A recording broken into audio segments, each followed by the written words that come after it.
Heritage breeds aren't just fancy breeds. Heritage breeds and landrace breeds are animals that were raised by our ancestors for centuries and centuries. They are disease resistant and parasite resistant and are able to live on the land and in different kinds of climates and habitats. Conventional animals that were developed through the commercial agricultural factory farm machine are not those things.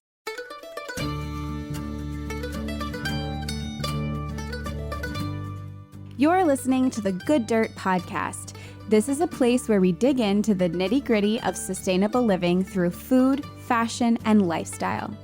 And we're your hosts, Mary and Emma Kingsley, the mother and daughter founder team of Lady Farmer. We're sowing seeds of slow living through our community platform, events, and online marketplace. We started this podcast as a means to share the wealth of information and quality conversations that we're having in our world as we dream up and deliver ways for each of us to live into the new paradigm, one that is regenerative, balanced, and whole. We want to put the microphone in front of the voices that need to be heard the most right now. The farmers, the dreamers, the designers, and the doers. So come cultivate a better world with us. We're so glad you're here. Now, let's dig in.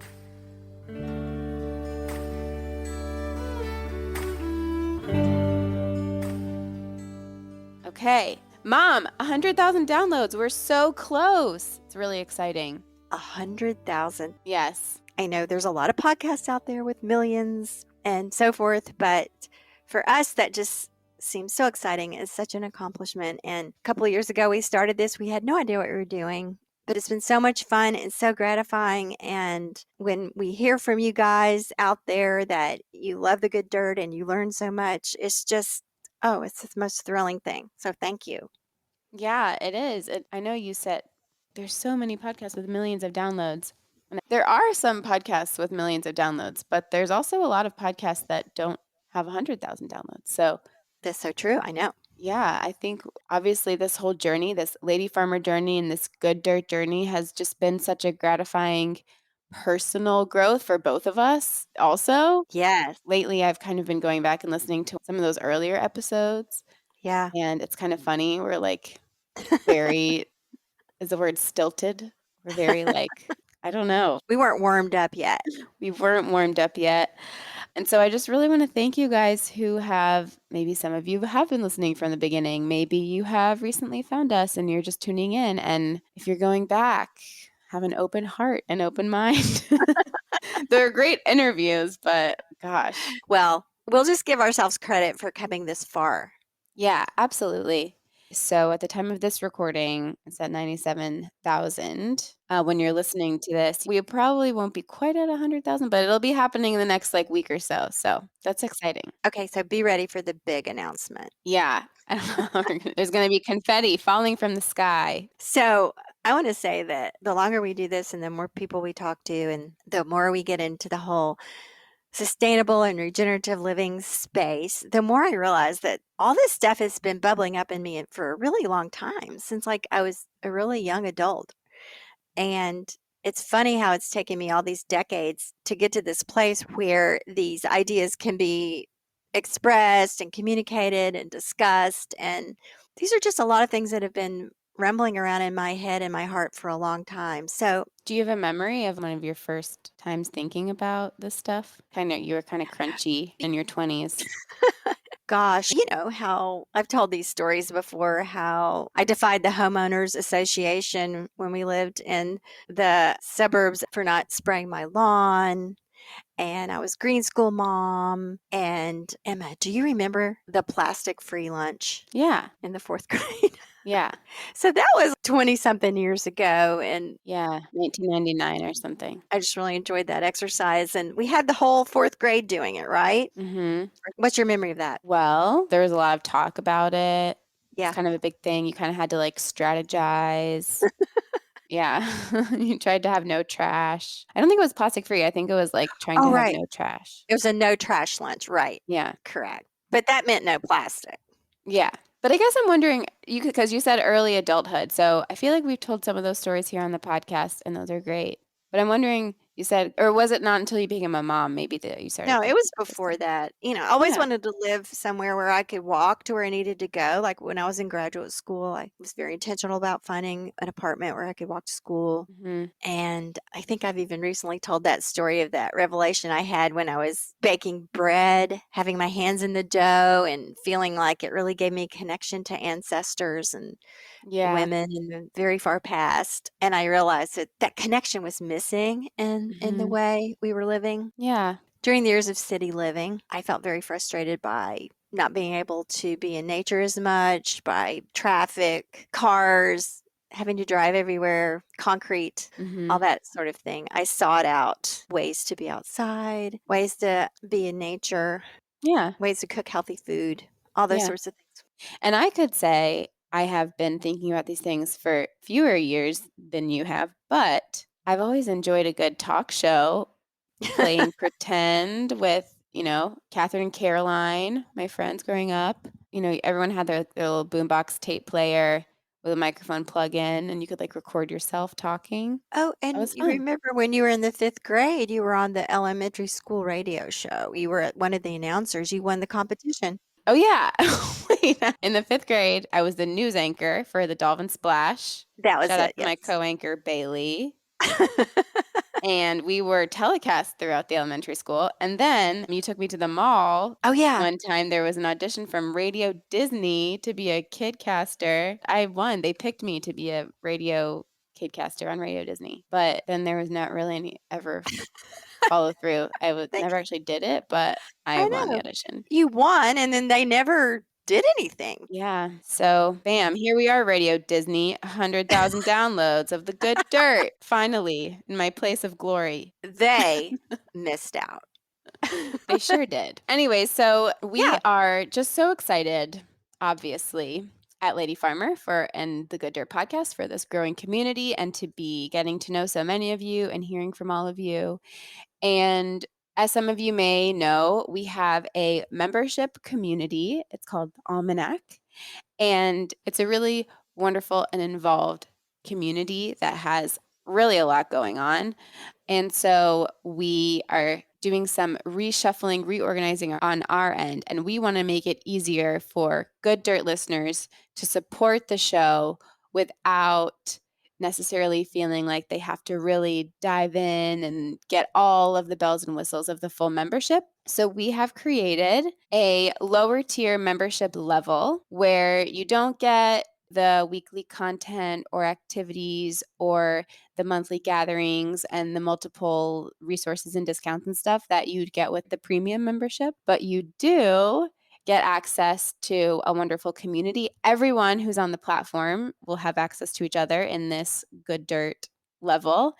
And we'll be posting all of the podcast episodes there. And it's a really great place to have discussions around the episodes. So if you're feeling like you just want to connect with other listeners or you want a singular place to go for all of your Good Dirt content, then you can join the Almanac at the Good Dirt level. So from that space, you can ask us questions and you can send us shout outs to read over the air. So yeah, we'd love to have you Good Dirt listeners involved in that.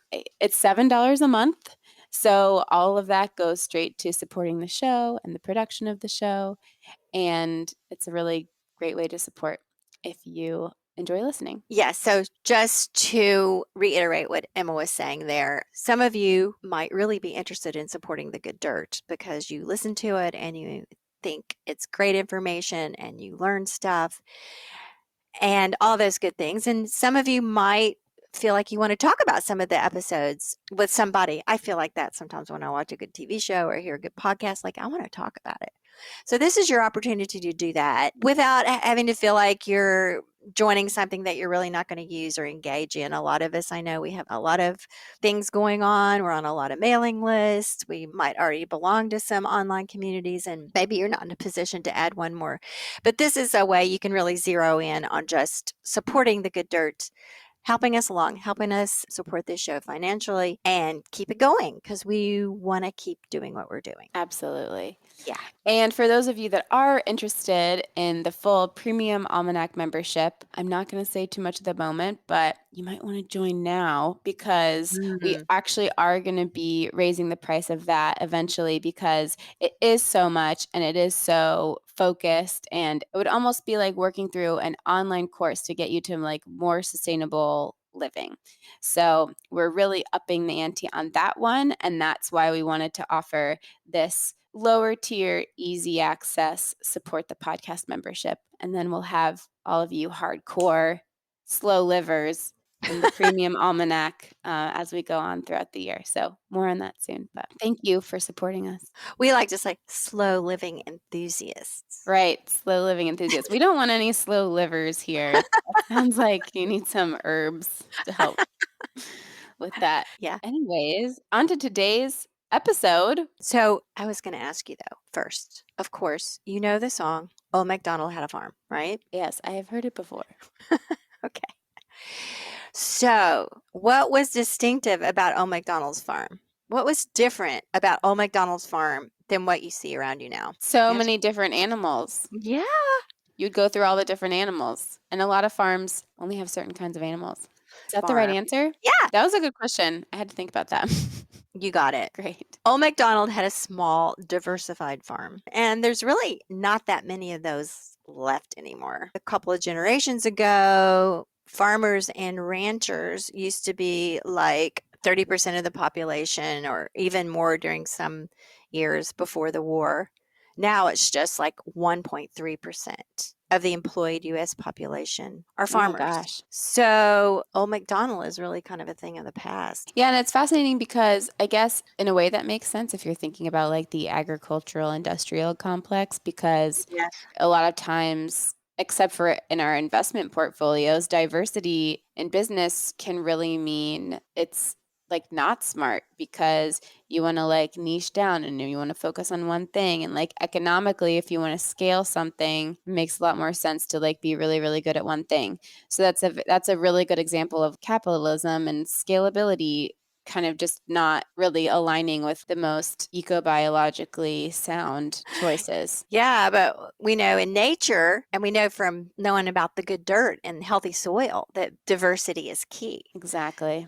And old MacDonald was like the farmer of a couple of generations ago, when a landowner could make a living by selling fruits and vegetables, eggs, milk, chickens, livestock, whatever. And the song itself tells us he was diversified. Mm-hmm. Not to romanticize the subsistence farmer of our American past, because life was certainly not easy, and this kind of lifestyle was certainly not the road to luxurious wealth at all, but it was a lifestyle for many Americans during the last century. In 1971, when Earl Butz became the Secretary of the United States Department of Agriculture, they ushered in a whole new era of farming that emphasized the production of commodity crops, corn, soybeans, all of that. And the saying was, you need to plant fence row to fence row and get bigger, get out. So at this point, a lot of small farmers could not compete with that and had to go out of business. So the bigger operations came in and took the land. And so while farming in the United States actually grew, the small landowner actually decreased. So, Oh, interesting. yeah, so that's sort of a quick overview of it. There's a lot more to it than that. But having said that, today we're going to talk to someone who really got interested in small farms and the diversification of animals on these farms. And do you want to talk to us about our guest today, Emma? Yes. Today we have Aliza Eliazarov. She's a photographer and an author. She published a book called On the Farm: Heritage and Heralded Animal Breeds in Portraits and Stories in 2020. And she also had published a few calendars. And you might have seen her photography on the U.S. Postal Service Heritage Breed postal stamps, which were out last year, I believe. Yes, they were 2021 U.S. postal stamps featuring portraits of heritage breed farm animals. They were awesome. I love them. I remember finding these stamps and then finding Aliza and then finding the book. She's just so much fun. Aliza has also photographed many of the award-winning cover stories for Modern Farmer magazine. Her work there helped win the 2017 Association of Magazine Media Award for Excellence in a Special Interest Publication. Her work has been recognized and published by various publications and organizations and has been exhibited both in the U.S. and internationally. Aliza and her husband Ed are now working on their next book project, Best Dog Book. And you'll hear us chat a little bit about that project in this interview. And also a special shout out to Farmer Tam from Wing and a Prayer Farm from our episode with her. If any of you listened to that wonderful episode and all her amazing stories from animals from the farm, she sent Aliza our way. And they're good friends. So just a lovely example of the Good Dirt Network and how we just really appreciate you guys listening and sharing with one another and the guests who bring us other guests. It's such a wonderful full circle moment. There's another connection with Angela from Axel and Root. That's true. Her Clydesdales are in this book. Yeah, we think you guys will really love this interview. So, welcome to the lady farmer community of Seriously. heritage breed animal lovers. Oh, speaking of lady farmers, while I'm giving statistics, I wanted to say that even though the number of farmers in the United States has decreased, I want to let you know that women make up 36% of the total number of farmers in the United States today. That is so cool. And 56% of all farms have at least one female decision maker. So, Oh, that's cool. yeah, if you look at it that way, then lady farmers are kind of like taking over. So, this is exciting. I have to say, I think that more females making more decisions means more good dirt. 100%. So, please get your cup of tea and sit down and listen to this delightful conversation with Aliza. Enjoy.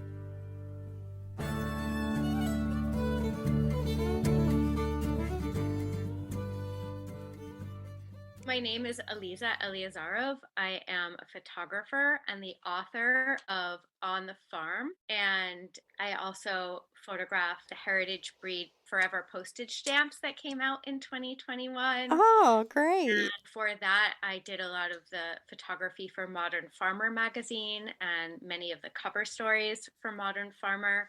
So I've been photographing livestock and poultry and animals connected to the sustainable farming movement for over a decade now. Oh, wow. That's awesome. And how did you get started doing that? Yeah. What led you to that path? That's such a news. What did you say? You said I photograph livestock and poultry, and I'm like, I don't know if I've ever heard anyone like say that that's what they do.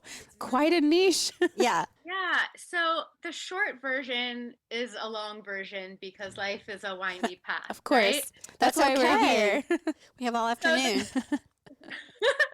So I majored in natural resource management and engineering in undergrad at University of Connecticut. So I was always interested in human impact on land, but more from a conservation preservation standpoint. And I worked in some national parks. And then I went back to school and I became a teacher. I got my master's in education and I taught for about a decade. And then at 35, I switched careers and I went back to photography school. That was back in 2008. And I've been a photographer since then. How I got into photographing animals is a different story. You know, I went to school for documentary photography and photojournalism, but always with an interest in land and people. And then it kind of went from conservation and preservation to more sustainability and farming. Cool. Yeah. So if you started this 10 years ago, then you were like really kind of at the beginning of the movement kind of taking hold, or at least taking hold in more of the mainstream. Yeah. What inspired me, that like the aha moment that I had was back in like 2011. I was living in New York City. I had moved there to go to photography school. I was hustling as a photographer. I was taking subways and running all over and working jobs and, you know, many jobs. And I was walking down the street in Brooklyn on my way home to my tiny apartment, and I walked by an empty lot that had been transformed into a community garden. And I had noticed this empty lot and it had just been changed. And in the back, there was a chicken coop. And I saw movement in the back. I would kind of like stop to look through the fence, and I stuck my eye up through the fence. And I just wanted to see what was going on and what they were doing. And these chickens just, you know, they just didn't know they were in New York City. You know?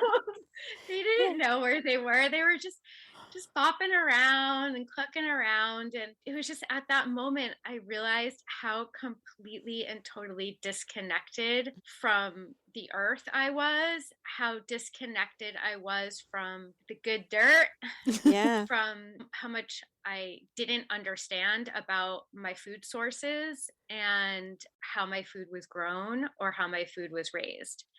So that was when I decided to confront my disconnect through photographing chickens. Oh, It was like it started the wheel turning, yeah.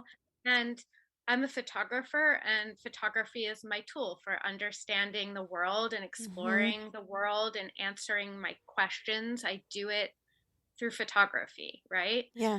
So I started thinking about how to photograph chickens because they were the most accessible animal to me at the time, Mm-hmm. right? I lived in Brooklyn, and you can raise as many chickens as you want in New York City. You Wow. just can't raise roosters. Yeah. Yeah. Oh my Yeah. gosh. Yeah. What a moment. And that was so beautiful how you described it too. Like so many things happened to you in that like really simple moment. That's really cool. Yeah, the contrast came face to face with the contrast. Yeah. And like you said, Mary, there was at the time, because the chickens were accessible, I started joining Facebook chicken enthusiast groups, and there were Mm-hmm. meetup.com chicken groups, and there was the blogosphere was exploding at that time with people who were skill sharing about raising chickens. So this is beautiful community across the country from Brooklyn to Beverly Hills. Honestly and truly, it was just open and embracing and very inclusive. This community of people just raising chickens and taking even one small stand in how their food control, a little bit of control, Yeah. about Right. how their food was raised, even if they were living in New York City. Yeah. And even if they're not eating that chicken, Yeah. Yeah, yeah, they're still connected to And the system. these are people in all kinds of settings, I take it. Some of yeah. them had land and some of them were in very urban or suburban, and so these are just people from all over the place doing chickens, right? That's right. I started joining these chicken enthusiast groups, and I started reaching out to them. Mm-hmm. And then I would travel to their coop, and I Oh. would set up a black backdrop, and I'd lay down in the chicken poop, and I'd wait. Sometimes I'd throw a little popcorn, and I'd wait until the chickens walked across my black backdrop, and I'd make photos. I wanted to separate. I began the project using a studio setting for photographing the animals because I didn't want the distraction of the setting. I wanted the viewer to be able to really concentrate and look at the animal, to consider the animal in a way they hadn't possibly considered it before. And for me to be able to observe a chicken, and then as the years went on, all different kinds of animals in this kind of slow, mindful, minimalist way that was Mm-hmm. free of other distraction. Yeah. It's really stunning and it's really Yeah. moving the way that you photograph and you compiled it all in this beautiful book on the farm. So maybe can you tell us a little bit about that project and how it came to be and some of the philosophy behind it? Yeah, and how you got from just becoming a chicken photographer to all of these Yeah. breeds that you know so much about. I mean, all of a sudden you're like a heritage breed expert. So tell us that story and how that evolved. Yeah, well, it began with chickens, and I showed my work to photo director of Audubon magazine at the time, whose name is Lila Garnett, and she really liked my chickens. And then she became the photo director at Modern Farmer magazine, Mm-hmm. and she had a cover story on ducks. Mm. And so she had remembered my chickens, and she gave me a call.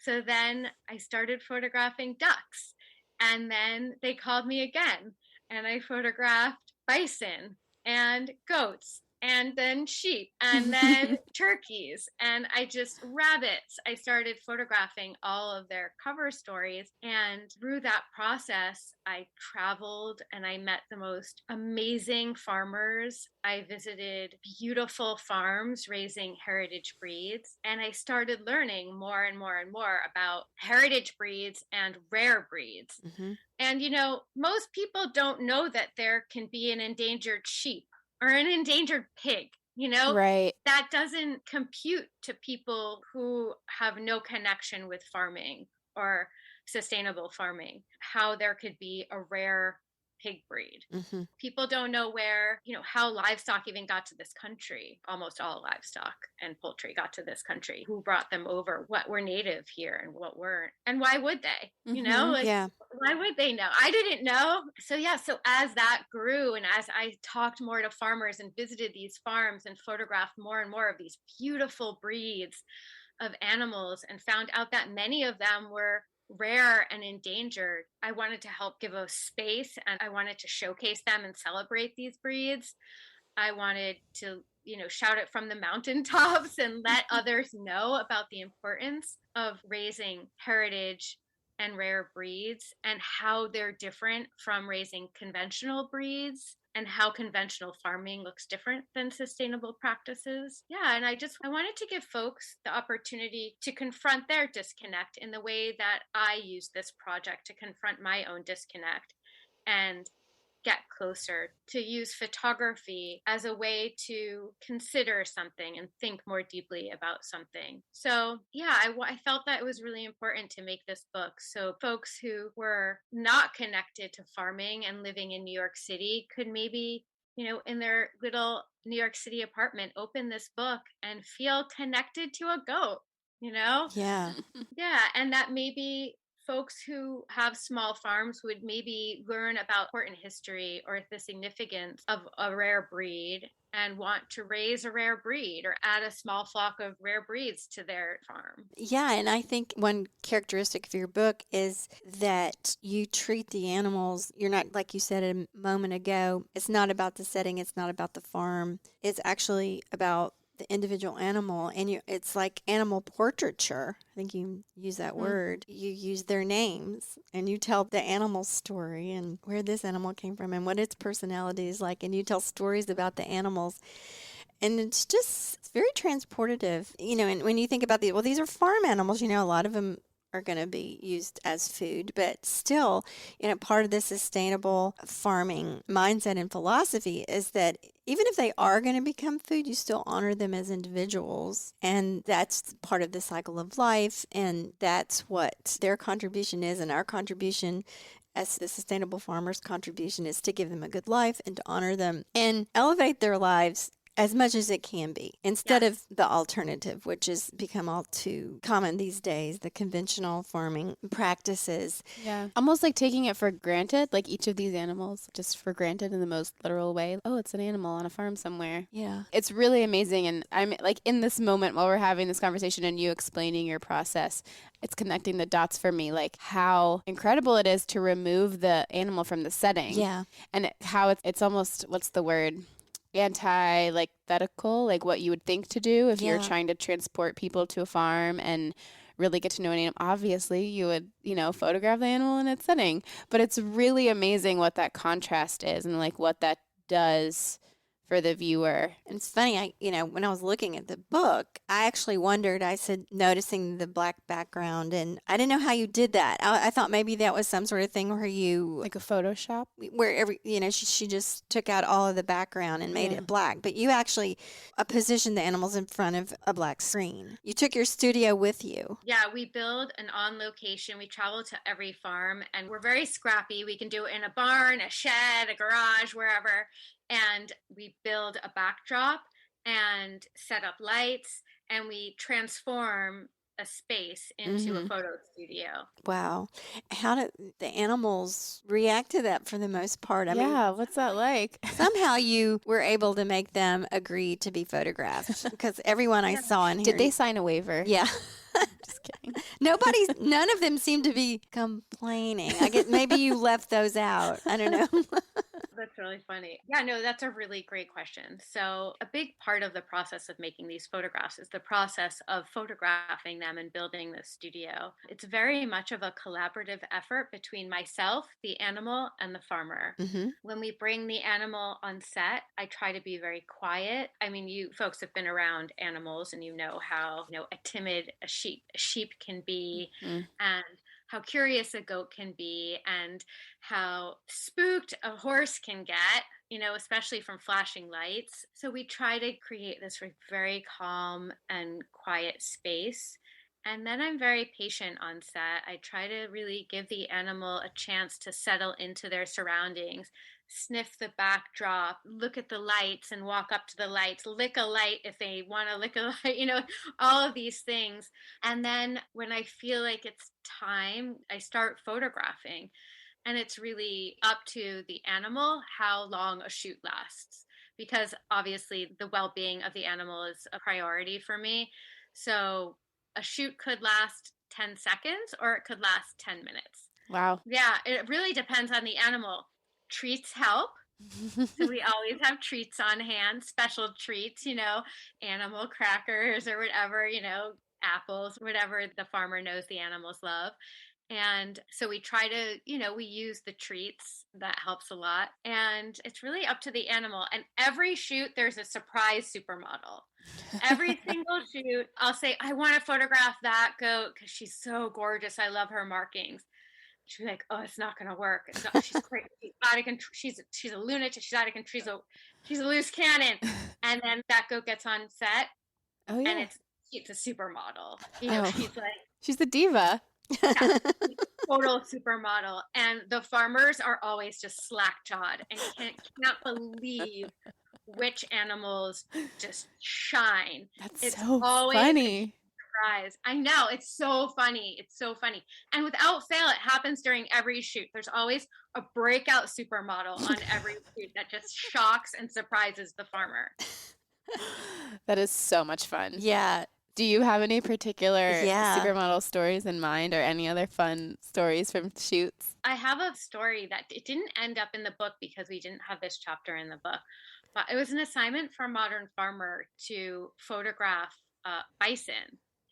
Bison they're not domesticated really. Right, yeah. And it was on a sustainable bison ranch in Wisconsin, and bison are never inside. They're never in a barn. They can face a snowstorm head on. They are huge, not domesticated, and are never inside, let alone in a barn, in front of a backdrop, in front of lights. So we found this farm who kind of had a bottle baby who they'd raised. A bottle baby is usually the animal who has been abandoned by the mom or the mom has died during childbirth. So this was a bison named Anna who had been abandoned as a baby and raised and had become kind of a mascot because she was a bottle baby for this ranch. But she lived out in the fields with all of the other bison. And they were like, maybe we can do it with Anna.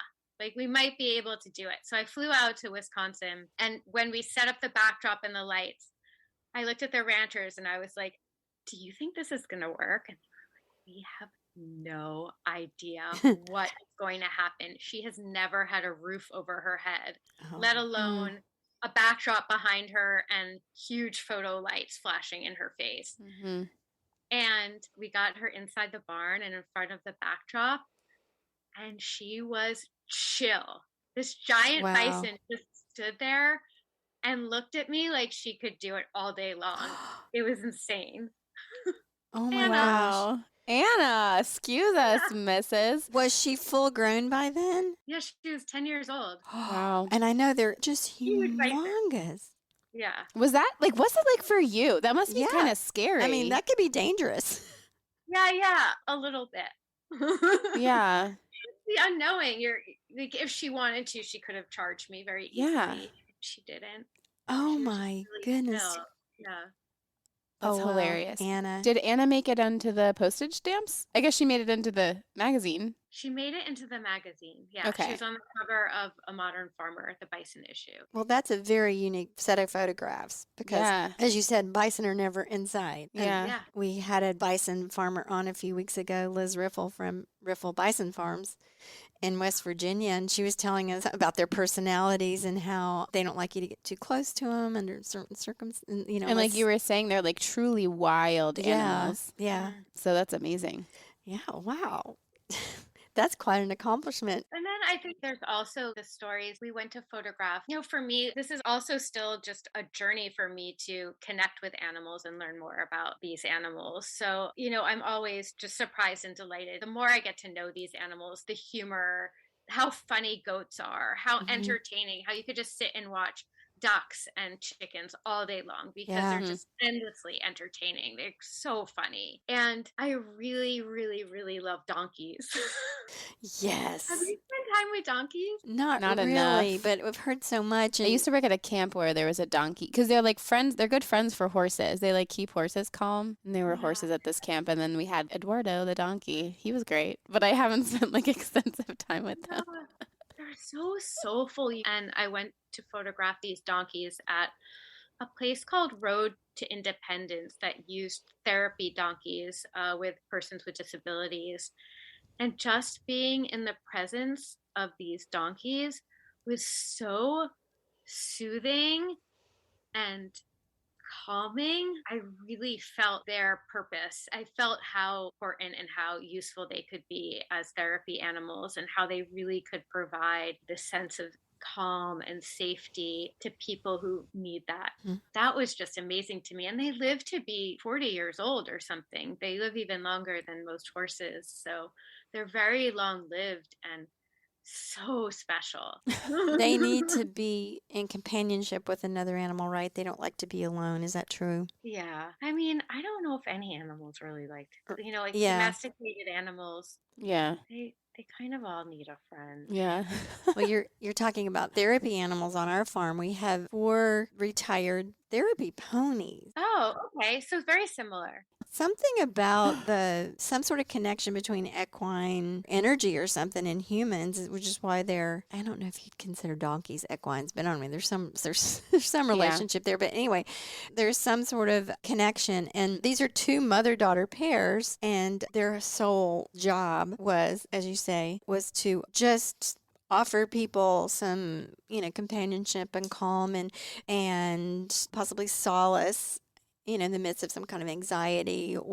And the organization that owned these ponies, they were placed with families who had children who had had some kind of trauma, a disease, a death in the family, something that traumatized the child. And they were actually given ponies to live with for a while. So that was their thing. And then they were retired and the ponies needed homes. And so we ended up with them. So I have a question. Yeah. Like when you're feeling stressed, are you ever like, I need to just go Oh, absolutely. with the ponies for a while? Yeah, just go out there and just pet them and be with them. Yeah, it's really true. They're very, very calming. And my dad is obsessed with them. yeah, my husband retired a year ago, and so he's with them a couple hours a day and has really gotten to know them, and it's really quite amazing. This is interesting about them, and you talk about the history of these breeds and their stories. They're part Shetland. They're not full Shetland, but Shetland ponies come from, the Shetland Islands way out in the wild Atlantic, and there's really very little vegetation on the island. So speaking in terms of their evolution, they really don't need much to eat at all. So they came over here like a couple hundred years ago because of their docile natures and their small stature. They were really useful in mining. So they used them as mining animals. And, so they bred, and now they're all over the place. So it's interesting from the standpoint of the history of animals being on this continent. So many of them came from somewhere else. They came, Columbus brought them, or the Spaniards brought them, or whatever. And then they come from a completely different climate maybe, or terrain, and then they get over here and they have to adapt. And here we are hundreds of years later, and we have no idea what these animals are really, how they evolved to live. And so then they're still adapting. So I think that's very interesting. I love how connected your husband is to the ponies. It's really sweet. To them. They give him, he helps take care of them, but they give him so much too. Oh, yes, for sure. And it's the same with the sheep. We have 5 sheep, and it's the same with them. And they're so funny. Oh, my goodness. And they have such personalities. And So for you and all of us amazing work that you've done and all these wonderful animals that you've gotten to know. Where are you in your personal journey back to connection with the land, to these animals? Have you moved from Brooklyn? Have you thought about getting land? Do you want your own? I don't know anything about your life. So what does that look like, and how has this project informed that? Yeah, well, we did. We left. Once I got a book deal, I realized that I couldn't be traveling all around the country to all of these farms to photograph these animals in and out of New York City. It was just a logistical nightmare. So we went to Vermont, and we spent about a year. It was a great central place to be because then I could be close to the farms in Vermont and Western Massachusetts and New Hampshire and Connecticut and the Hudson Valley, and just in this place where so many people were raising heritage breeds. And it just really made sense for that time for the making of the book. And then my husband and I realized that we did not want to go back to New York City. Oh. We did forge a real, we reconnected with the land, and now I feel very close. I'm not a farmer and I don't have animals of my own. I feel very invested in living in a place that has access to farms and land and nature. We actually moved over the summer to coastal Maine, so that's where we live now. And, I see the water out my window, and I went from being connected to kind of the mountains and seeing this mountain out of my window in Vermont and seeing the leaves change and the mountain change and looking at the top of the mountain every day and seeing if it was snowing on the top of the mountain and the leaves and everything. Now I get to look out of the window and see the water, and now I'm very much, I love knowing the tides. I love that I'm like, oh, it's high tide, it's low tide, the tide is coming in. It's a good time to go for a walk on the beach now. I love that feeling. So I feel very connected to the coast right now. And now that I live in coastal Maine and am new there, I'm just getting to know who my local farmers are there, because it's really important to me to know who my farmers are and try to be able to access as much local product as possible. So over the summer, we got to know some local farmers and the local farms who do this and that, and who has eggs in the box at the end of their driveway, and and whose has honey and maple syrup and all of those delicious local products. Do you go to farmers markets and so forth? Oh, yeah.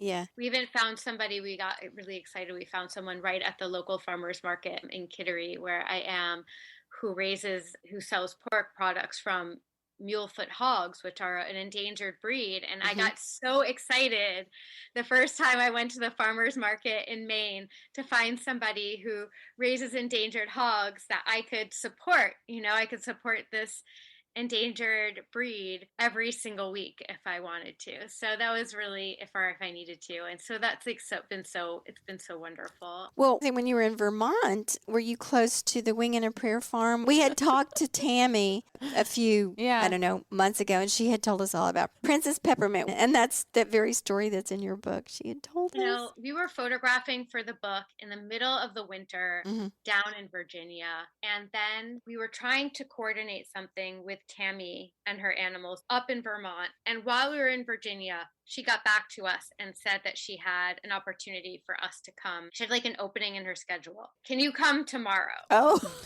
We were like, okay. So we drove from Virginia directly to Vermont. Did you drive? Yeah, we drove. And we were in the middle of shooting for the book. So we drove from Virginia to Vermont. We didn't know Tammy. We hadn't been to her farm. We just had done a little research on her and seen the animals that she had on social media and things like that. And I have to say that getting to know Tammy has been one of the greatest gifts of this entire book and making of this book. She's just such a magical woman. And to see her connection with her animals is a true Dr. Dolittle experience. Yes. She is so deeply connected to them. She speaks to them and talks to them in the most beautiful way. And she's just become a dear friend to my husband and myself. And we try to go see her as much as possible, honestly. I just love her. I just love her. I love her family. I love all of her animals. And it's just been, I feel very connected. I've developed some wonderful friendships with many of my farmers whose animals are in the book. I mean, I'm sure you know Yeah. that farmers are the greatest humans, Yeah, you know? they're the best. And Yeah. just the wisest, most beautiful people. And these animals are beautiful, but getting to know these farmers has just been such a tremendous gift. I just can't say enough about how impressed I am by them. And most of them have been women, you know, and they're just so badass, you know? Lady farmers. Yeah, we feel the same way. We feel the same way about the podcast, just having these conversations and about Tammy. I mean, we just had the one conversation with her, but like if we ever go to Vermont, we will surely go there. And there's so many people that I think we would just, that we've talked to, we've had the conversations that if we were in their area, we would just go say, hey, and it would be like we knew them for a long time. So yeah, I know exactly what you mean. Totally. Yeah. Isn't it great? It I is feel so like great. it's such a great, it is. It's a really great gift about doing a project like the project you're doing and the project that I did is just that ability to build this community and connect with folks who are just doing really interesting things and are just so inspiring. There's so much overlap. We also have talked to Angela at Axel and Root. I noticed that you'd been there. Yeah. Oh, the draft horses. Was that what you... I photographed her horses. I Yeah. photographed her ducklings, who are these Yeah. little black Yuga ducklings at the time. I photographed her Sebastopol geese and Yes. her livestock guardian dog at Right. the time, who was a puppy at the time, who's now probably huge, right? Yeah. So, Good Dirt listeners, another reason to get this book, because you probably heard Yes, you many heard of the. at least two of our yeah. former podcast guests are in Aliza's book. So, what does your work look like now? I imagine this is the kind of thing that you won't stop doing animal portraiture, but what kinds of things do you have in the work and what kind of keeps you going? Right now we're working, I'm in production right now on my second book. Oh. Great. Called Best Dog Book, and it's dog portraits and dog stories. Oh, wow. Tomorrow I'm going to photograph a 13-year-old blind Pomeranian named Whiskey. She named him Whiskey because he walks around like a drunk man because he's blind. That's amazing. Oh my gosh.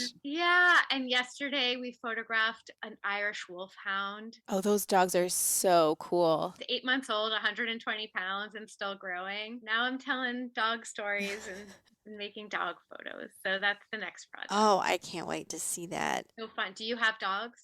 Yes, we're big dog people.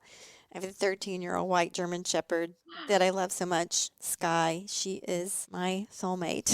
Yeah, when we finish, I'll get my dog. Yeah. My soulmate, Nellie, is a pit bull, and she was a little rambunctious, so I had to put her in my room. But, oh my gosh, we are literally soulmates. Yeah, and then my husband has his little, well, it's the little Shepherd Aussie mix that hangs out with him just 24/7. Well, he does just walks around with him when he does his farm Absolutely. Yes. That her Yeah. job is helping him with his chores. Her name is Moon. And so it's cute. We already had Sky. We'd had Sky for like forever. And then the neighbor had a litter of puppies of these little shepherds. And her little boy had wanted to keep one. And he had named her Moon. She had blue eyes. I had never seen a dog with blue eyes before. Since then, now I know there are a lot of them, but I'd never seen one. And so she called up and said, the puppy was a little much for them at their stage of life, and would we like Moon? And if you already had a Sky, of course you were going to adopt Moon. So yeah, Sky and Moon. Yeah. How amazing. How perfect. Wow. I didn't put two and two together there, but wow, that's perfect. Yeah. Is Sky, are her hips okay? Her hips are okay, and I think she's got a lot of husky mix in her, just from, I don't know, the way her fur feels. And so I hope that she didn't inherit that German Shepherd hip thing. How old is she? She's old, almost 13. 13, like She's doing good for a German Shepherd. Yeah. she's doing good. When we moved out to the farm almost 10 years ago now, it was like, okay, there's a farm dog out there for me. I know it. And it's weird. I actually knew what she was going to look like, and I found her. I just kept looking at the rescues, and there she was one day. And I said, okay, there's my dog. And sure enough, went and got her. Yeah. So anyway, yeah, I can't wait to see your dog book. Have you seen the Netflix show on dogs by any chance? I have, yeah. Yeah. Oh my gosh. Talk about crying. I know. Do you have a dog? I do, Ducky. And he's named Ducky because there's a photo in the book of a therapy duck named Elway. And the person who raises Elway is also a vet tech and has 8 dogs or something and fosters dogs a lot. So my book was released in the middle of the pandemic. So there was no book tour and there was no book release party or anything fabulous that I was hoping for. So I was a little sad about it. And then I thought, I can't just sit here and not do anything. So my husband and I got in the car and went on an on the farm book tour for animals. Oh, I can't read to humans. I'm going to sit in a field and read the book to animals. So that's amazing. I love that so much. Yeah, so I went to all the farms and I just sat in the field and I read to the sheep and I read to the alpacas and I read to the ducks. And then we also were able to give copies of the books to all of the farmers. Wow. So while we were delivering a copy of On the Farm and reading to Elway the duck, we told them that we had been looking for a puppy. And she's like, you know, I foster puppies all the time, right? She's like, why didn't you ask me? Why haven't you reached out to me? I didn't think about it. And 2 weeks later, she texts me a photo of this little puppy. And we were in the car driving. And so we adopted this border collie, Great Pyrenees mutt that was a little puppy, and we got him because of a duck, so we named him Ducky. Aliza, I have to tell you, for 2 days, my Nellie, her name was Ducky. Oh, really? Yeah. Isn't that weird? We were calling her Ducky, and then it just kind of, we were like, I don't know, we don't know. And then she became Nellie, and like, that's definitely what her name is, but we were calling her Ducky. That's really funny. That was after the, there's the Land Before Time character, because she looks like a little dinosaur, because she's a little pitty. Aww. I feel like I need to go get her. Can I go get her? Yeah, you can go get her. So the Great Pyrenees and the Shepherd mix, that dog needs a lot of exercise. So much. He's a lot. Do you go walking every day? So much. Yeah. So much.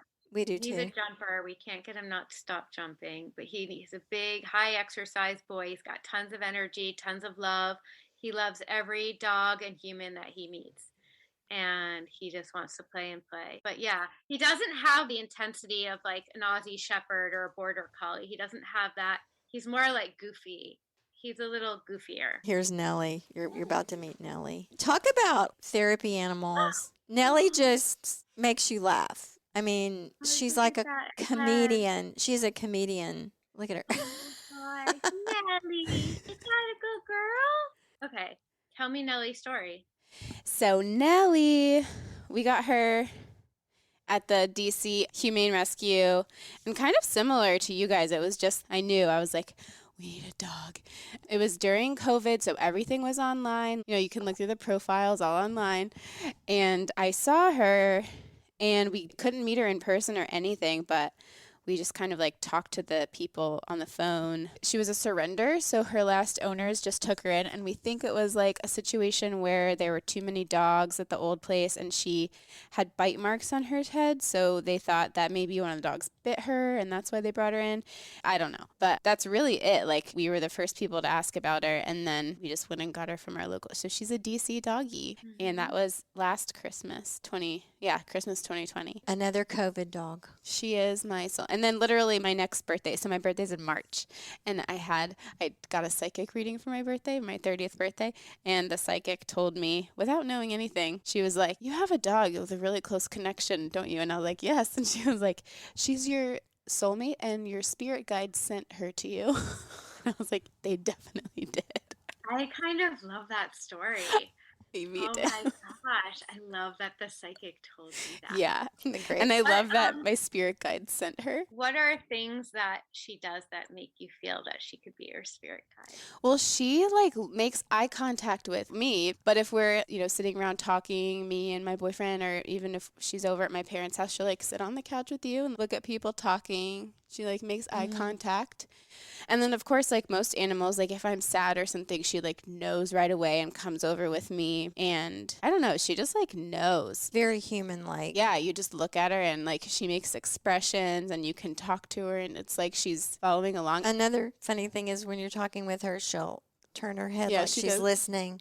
Yeah, and I think that's the main thing too. Just the fact that every day I wake up and there's this dog in my bed is like, how can you not be happy and like start your day so good? So your life literally changes when you are in close contact with an animal. They're just Yeah. pure love. They Yeah, are. it's Oh true. my God. Okay, so like given the state of our human relationship with the planet and all the problems there are there, how do you hope that this book can inform us and inspire your readers about going on into the future and how we can heal and how we can make things better? Well, yeah, I mean, well, my biggest hope is that it inspires readers to support their local farms Mm-hmm.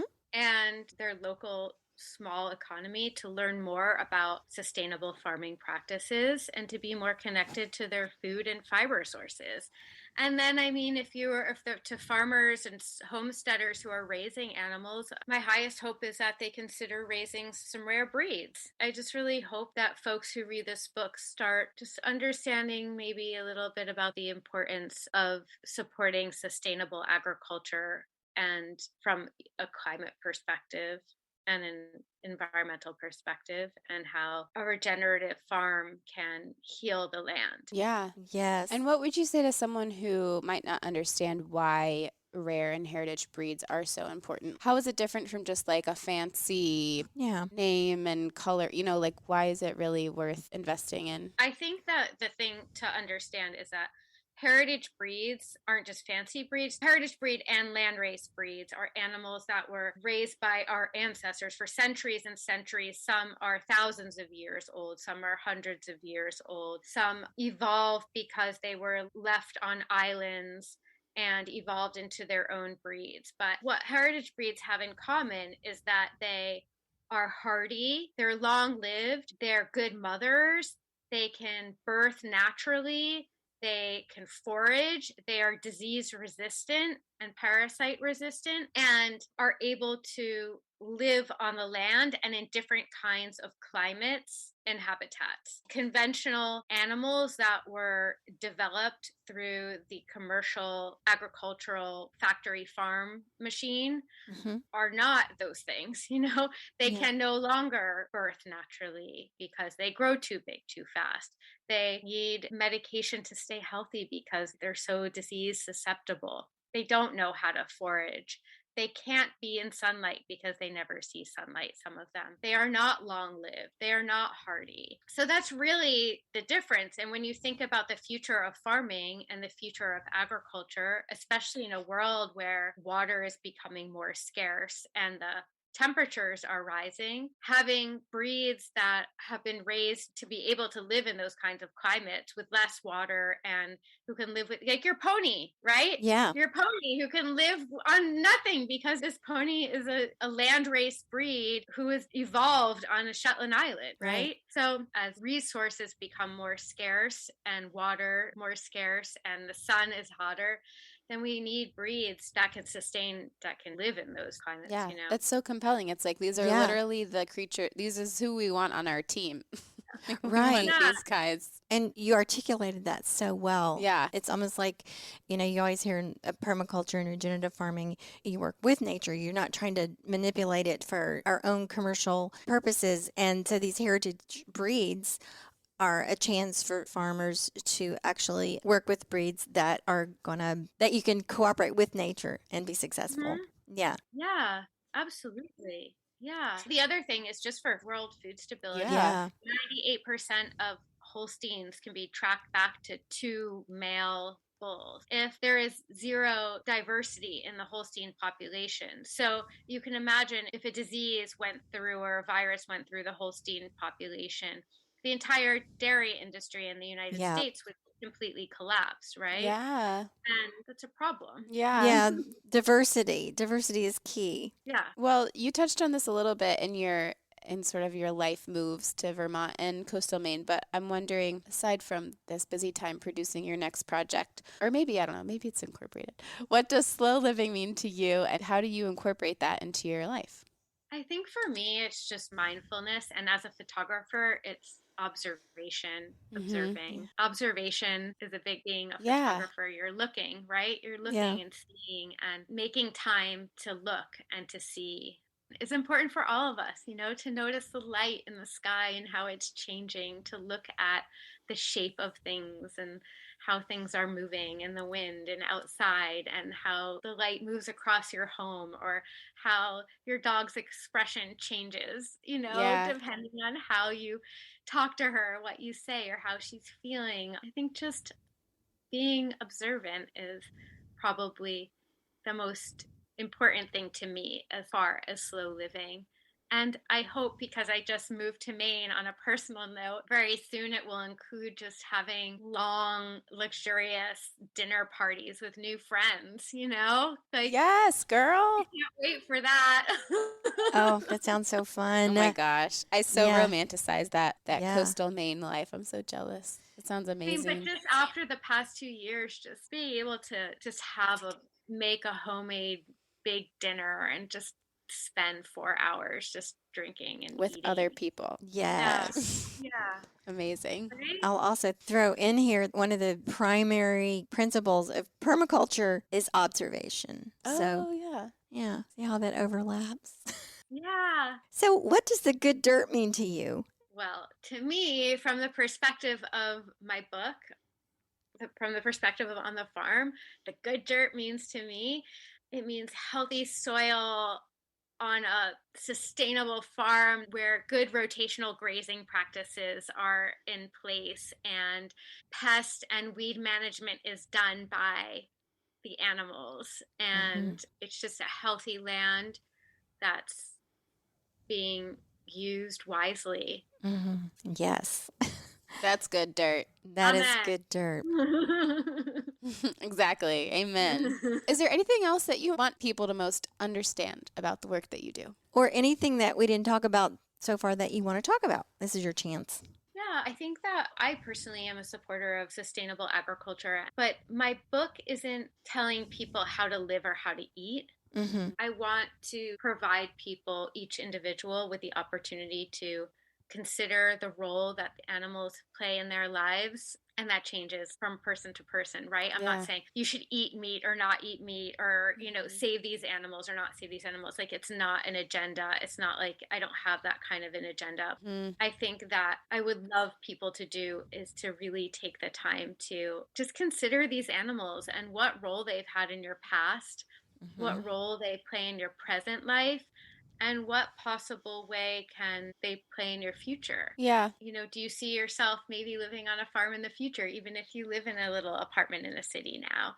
Or do you remember living near a farm or visiting a farm when you were a child and it didn't make you feel a certain way? Can you not even picture what a turkey looks like because you're so far removed from that, but you eat turkey sandwiches every day?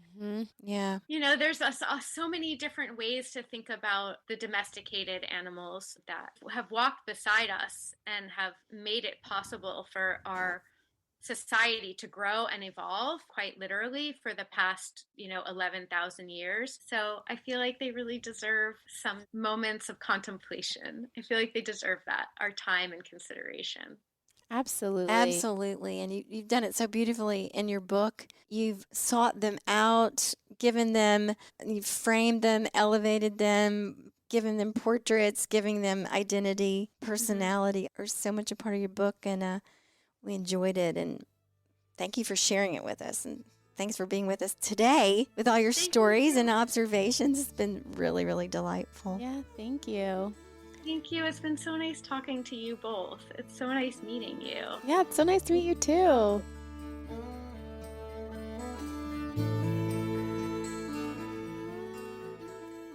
Thank you for tuning in to the Good Dirt podcast. If you enjoyed this episode, we hope you'll share it with a friend to spread the good dirt. This show is produced by Lady Farmer, a slow living lifestyle community, and the original music is composed and performed by John Kingsley. For more from Lady Farmer, follow us on Instagram at We Are Lady Farmer. That's We Are Lady Farmer. Or join us online at www.ladyfarmer.com. We'll see you next time on The Good Dirt. Goodbye.